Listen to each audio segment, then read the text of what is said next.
Yo, yo, yo. What's good, folkers? Good morning, good afternoon, good evening, wherever you're at in the world. This is Tyrant Bane. Welcome to the definition of anarchy, where today I'm going to talk about what I meant to talk about yesterday during my Ruckin' Live, but was cut short,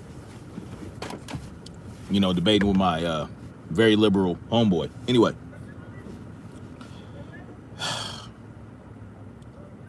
this this one was very interesting to me, okay? Did I don't think I even touched on this at all. So a 14 and 13-year-old, the 13 and 14-year-old kids broke out of a group home, right? And ran to someone's house. All right. I want you guys to follow the storyline here. Follow the plot. Ran to someone's house, right? Broke into their house. Just so happened to find a shotgun, a pistol, and an AK-47. And a disassembled AK-47. What's up, Local One? And the police showed up. I don't know how they showed up. I don't know, like, if there was an alarm at the cat's house. I don't know.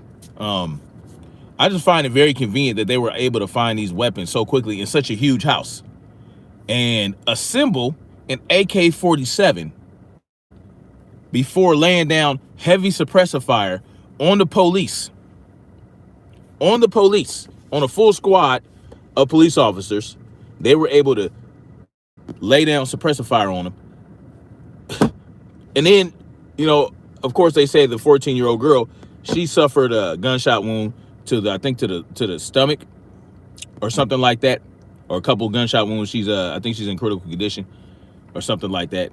And then the little boy, the 13-year-old boy, was able to come out, hands up, didn't get shot. You know what I'm saying? Which I find very interesting. Because Tamar Rice, he didn't even get an opportunity to surrender. But anyway, I'll get into that a little bit later. I want us to think about what's going on here. I have multiple questions, right? Number one, how did the police know that it was a 13 and a 14-year-old in that house? How did the police know that when they showed up? How did they know they went to the house?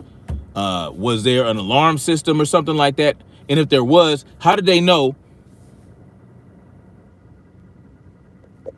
How did they know that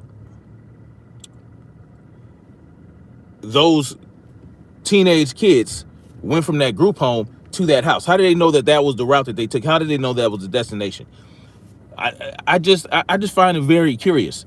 Also, how are they able to find time to assemble an AK-47 and all that? Find ammunition. Did they have to load magazines, not load magazines? How are they able to load magazines like a G like that? And then, exactly, no earplugs, no sound suppressors, just all kind of ammo. And this is another thing. They were able to fire on the police from multiple locations in the home and hit and lay fire down on the police from different angles.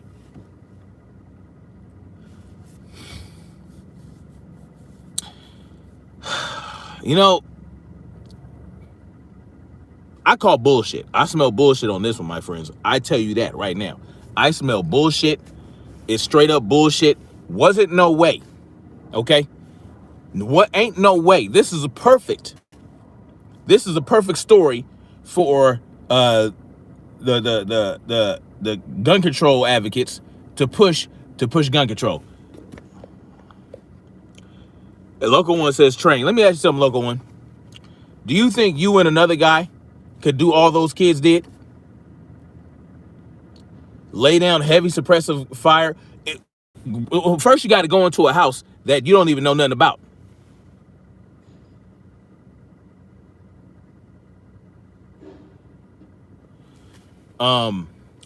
They didn't even know about it. Don't know nothing about the house, but you gonna run into the house that's not yours. Find the ammunition.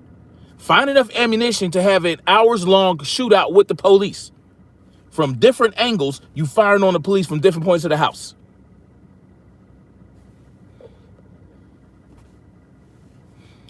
Jay with open eyes says, just like the Capitol situation. Yeah.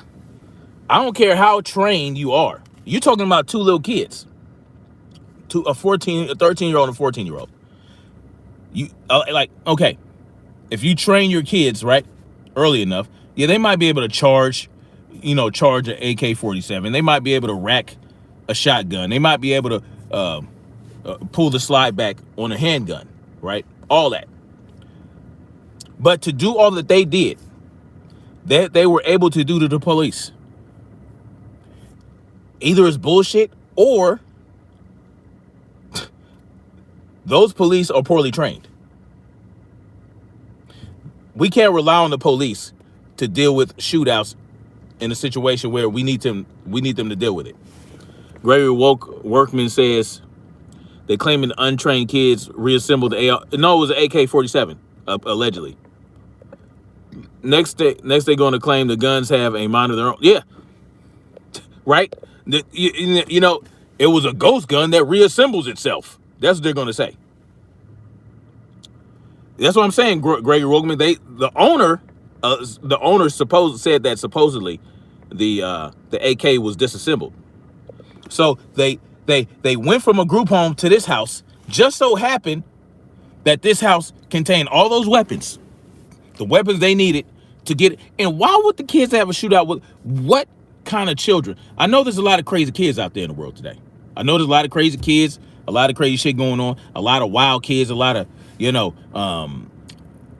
just kids are a lot more, have a tendency to be a lot more crazy.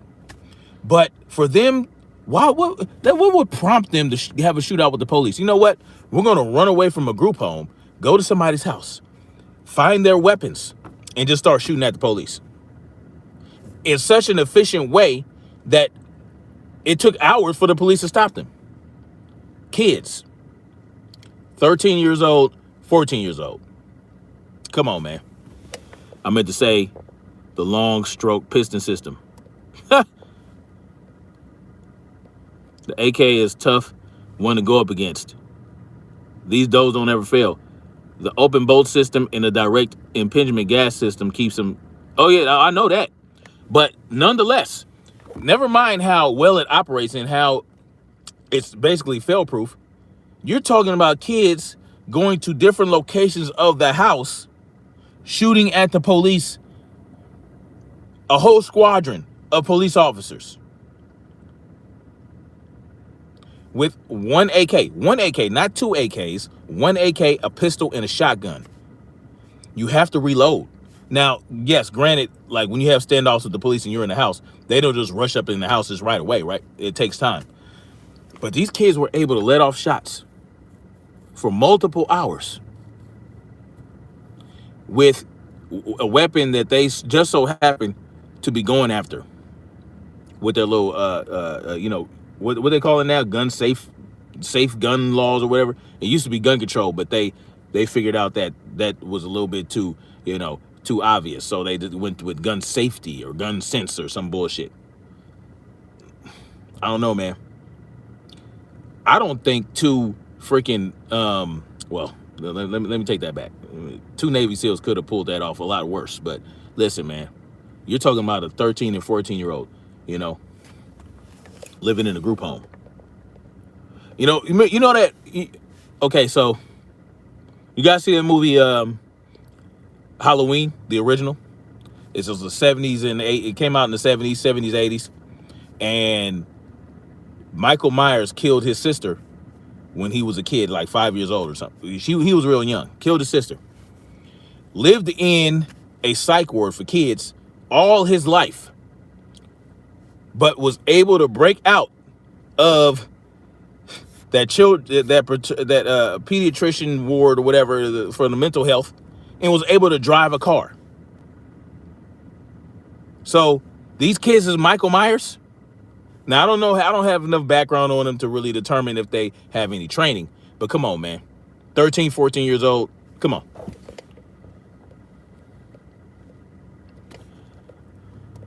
I need to look into it a little bit more. But yeah. Local one says, see, I thought at first this happened in their own home. Nope. It was in somebody else's house that they did not know. That's why we all need AKs. I feel you, Mustafa. I prefer ARs, but yeah, an AK is good to have in an arsenal. I prefer ARs because they're more accurate, and they're just more accurate. They're more accurate. Yes, you have the maintenance is a bitch on AR-15. Like, you got to keep up the maintenance big time. But when you take care of your AR, the AR take care of you, and it's extremely modular. You can attach things, take things off. Yeah, AKs are not so much, but that's why I like the Galil, the Israeli-made Galil. It's like a mix between the AR and the in the AK, and it's like the AR because it's modular, right? But the gas system is similar to the AK. I like it. I want one of those. I was going to get one until these crazy laws came out in California. They were in therapy. Interesting fact is the CIA in the 60s and 70s were psychologists that created mental health as well as we know it. Very interesting. You're thinking, what they call that thing? What's that movie? Fuck, in Denzel Washington and Lee Schreiber, where he was mind controlled. Manchurian Candidate. I do got to get away from California, bro. Real talk, man. Like I said, the wifey.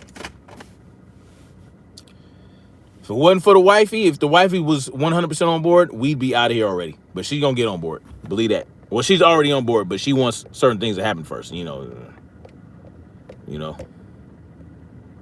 Anyway. What? Yeah, so I just thought that was interesting. I think that was one of the topics I was supposed to talk about in my live stream yesterday, but I never got around to it. But, listen, man, we really got to think about the stories they're presenting to us because, listen, man, it makes no sense. It makes no sense. This shit doesn't make sense. A 13 and 14-year-old with the tactical and strategic know-how to hop to different locations in the house. Like, come on, man. Let's see. It was a 12-year-old boy and a 14-year-old girl who was still in hospital. Oh, he was 12? Okay. 12 years old. 12 and 14. I thought he was 13. 12 and 14 years old. I mean, it's not that much of a difference. Not that huge of a leap. 12 and 14 years old. Man, I mean, come on, man. Come on, man. Oh, my God. Woo. Anyway. So, yeah, I just thought I'd bring that to you guys. They're going to try to take every angle they can to demonize the weaponry. It's going to be the weapon's fault. It's not going to be the kid's fault. It's going to be the weapon's fault, and it's going to be the guy who owned the weapon in the house. They're going to place the blame on him. Oh, why wasn't it locked up? Why this? Why that? Why wasn't it locked up? It was locked up. It was in his house. It was locked up in his house. No one was there. Right? Why would kids break in? Why are people breaking into your house? Not when someone breaks into your house and steal your shit. It's not, why didn't you have your shit locked up in a safe? Why didn't you have it triple, quadruple locked? No. Why are you breaking into my fucking house? Well, they're going to try to blame the victim. And the victim is the guy whose house got broken into and house got shot up. You understand? They're going to blame him. It's going to be his fault.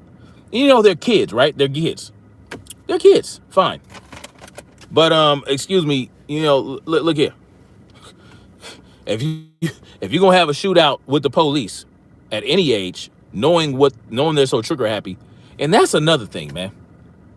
How did the kids make it out of there alive? How does anybody who gets in a shootout with the police for hours and hours and hours-long standoff where you're actually firing on the police. How are they more likely to survive than someone who is unarmed and is resisting a little bit? Isn't just submitting and melting into your arms as you try to manhandle them? Why are you more likely to die in an encounter with the police officer when you're not fucking shooting at them than when you are shooting at them? Why are you more likely to be killed by a police officer if you're holding a toy weapon like John Crawford in Ohio, who was going to see his daughter that day, going to daughter's birthday party, and Tamir Rice, who they say was waving a gun around, pointing at people. And even the people that called the police said, I'm pretty sure it's a toy gun. I'm pretty sure it's a toy gun. But, and I'm sure, I believe the police were sure there was a toy gun too, because they pulled right up next to him. Pulled right next to him, got out and shot. Who does that? This is a smart thing, you guys. This is a smart thing to do.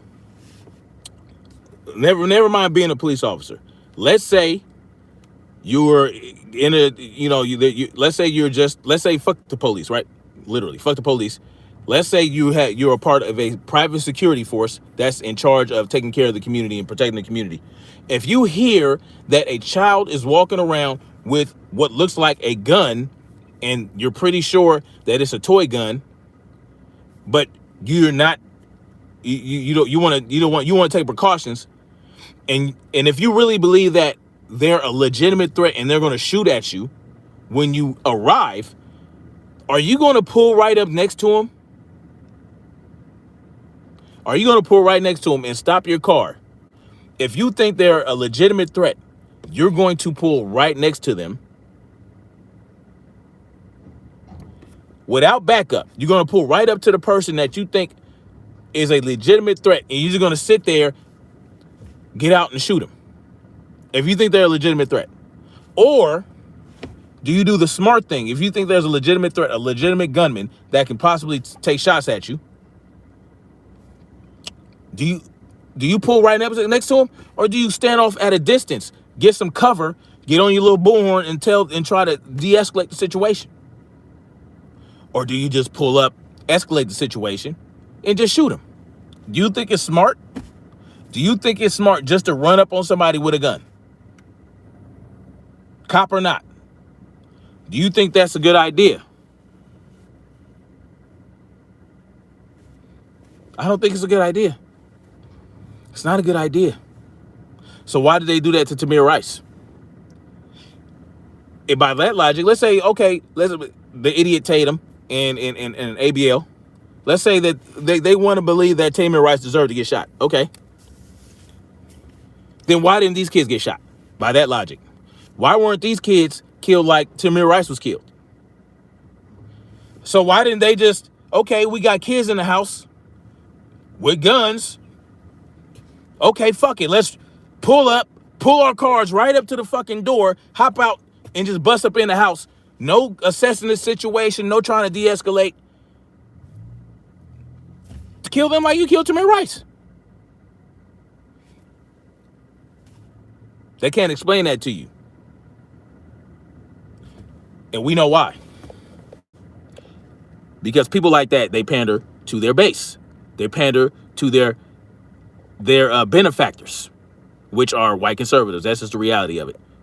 White conservatives love ABL and Brandon Tatum because they're mouthpieces for them, and they get paid. Have you been to a Brandon Tatum live stream?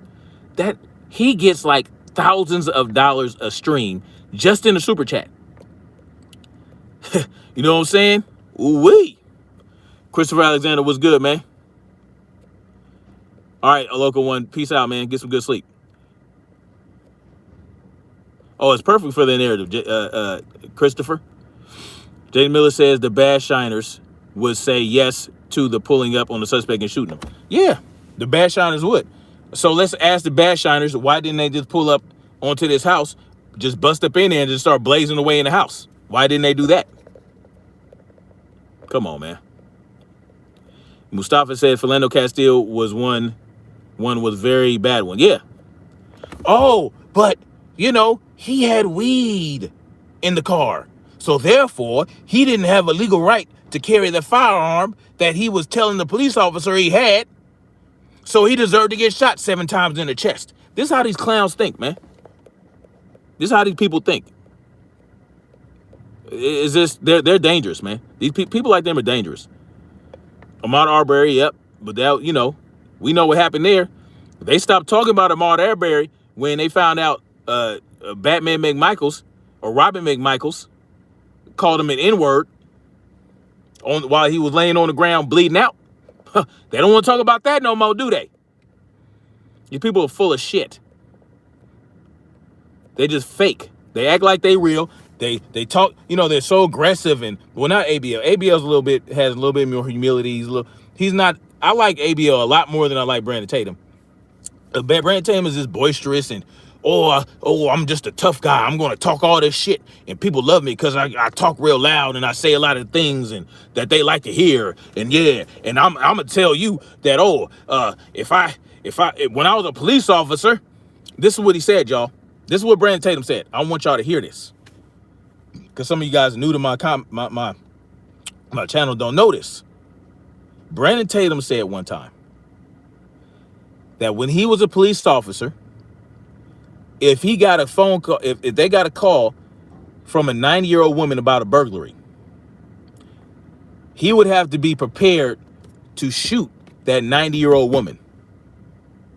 I repeat, if he got a call from a 90-year-old woman about a burglary, he knew that he had to be prepared to shoot that 90-year-old woman when he arrived, because shit might get crazy and he might have to, he just shoot anybody indiscriminately. That's what he said. Oh my God. Come on, man. The kids were white. At least the little girl was. The 14-year-old girl was white. Her daddy was white. That's for damn sure. They were white. Okay, listen, Ty. I really like where you're coming from right now. I appreciate that, man. I just try to sift through the bullshit. What's good, Silent Assassin? Mustafa says, if I had to estimate, I would say this. In the last 2 years, there have been about 25 homicides by police that I disagree with. That's not a lot.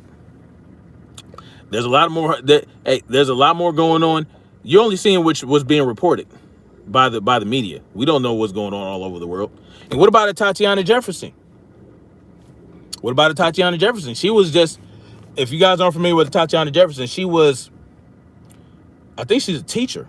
No criminal record, nothing like that. No, the one smoking weed. She's out of Texas.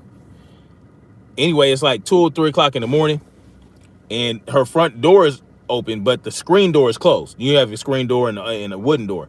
The screen door is closed, and the wooden door is open. One of her neighbors, for some stupid ass reason, decided to call the police for a wellness visit to make sure she was okay. Well, she's like in the den playing video games with her nephew. But she has a pistol on her coffee table, because she's smart. Somebody might run up on me. It's 1 o'clock in the morning. I'm playing games with my nephew. I don't want to be sleeping. So what do the cops do when they arrive? They don't go to the front door to knock on the front door. No, they creep around. They creeping. They get there and they start creeping. They creep around to the side. They see that the front door is open. They bypass the front door. They bypass some windows, and they get to the window that she's actually in, because they can see the glow of the TV, and they're watching, and she's in there playing, and she hears something. She drops the controller, picks up the pistol, and turns towards the window, and they just shoot her as they're saying, "Oh, drop the gun." You're shooting somebody as you're saying dropping the gun. They're in their fucking house. Why didn't that happen to them kids? Why didn't that happen to Rambo and the Commando? You know what I'm saying? In that house. That's what I'm gonna call them, Rambo and Commando. Arnold Schwarzenegger and Sylvester Stallone. Commando, if y'all know, if I'm an 80s baby, if y'all some 80s babies, let me know if y'all know what Commando is. Commando, Rambo. Everybody should know about Rambo. So Lil Rambo and Commando ran up in there, and they're alive. I'm not saying that they should have been murdered, but I'm just saying that's a good example. When they tell you comply or die, you know, obviously those aren't the only two options. Obviously, you can de-escalate, which is what they did with these kids, right? They had to shoot one, but because she came out of the freaking garage door with a shotgun pointing at everybody trying to shoot people. But they were able, I mean, come on. They shot her in the stomach. You know, she's still alive. The other kid, he comes out the house, arms raised up. They didn't just start blazing on him. So obviously there are ways to handle the situation without just outright killing somebody, right? You know, especially unarmed people. So if you can do that for Rambo and Commando in somebody's house, you can't do that for a guy who's selling cigarettes, for a guy who's selling some Lucy's on the street, for a guy who's selling some bootleg CDs. You can't do that for, I don't know, somebody who told you that they had a concealed carry license. You can't do that for so many. You can't do that for a guy who they said was in a hotel waving a gun around and in the hallway crawling on the ground. You can't do that for him. They can't have that courtesy. It just doesn't make sense to me how this shit is how people excuse this shit. Well, yeah, the Hodge twins, you know, they don't give damn near as many passes to the police as Brandon Tatum ABL does. Yes, Commando's, yeah, Jay Coffee Talk is damn shit. Yeah, I love Commando. Commando was a shit. So was Rambo. Commando, Rambo, all that shit. Let's see. Mustafa, yeah, and Breonna Taylor. And you know what's funny? Brandon Tatum was talking about, I got to get off of this in a minute because I have my guys handle something. Brandon Tatum was talking about the black dude that had the dispensary that shot the white guy that was trying to break into his place. He was beating on the door, according to the black dude, and he shot through the door. Brandon Tatum said you can't do that, but the police can. They did it to Breonna Taylor. They kicked the door down. They tried to kick the door down, and that's police do all the time. They just do it. In his mind, the police can do anything they want. Anyway, I got to get off this, guys, man. I got to handle some work stuff. Yeah, the law is absolutely ridiculous. Mr. V says the kids were trained by Jason Bourne. No shit, man. Shit is crazy. All right, guys. Much love. Like, share, subscribe. And y'all let me know in the comment section what y'all think, man. Y'all think that little Commando and Rambo, that, you know, hey, I want their training. I want the training they had, goddammit. So anyway, much love. Peace out. And I'll holler at y'all later. Go back and you can go back and watch the replay, Nikki. Peace out, Dark Nebula.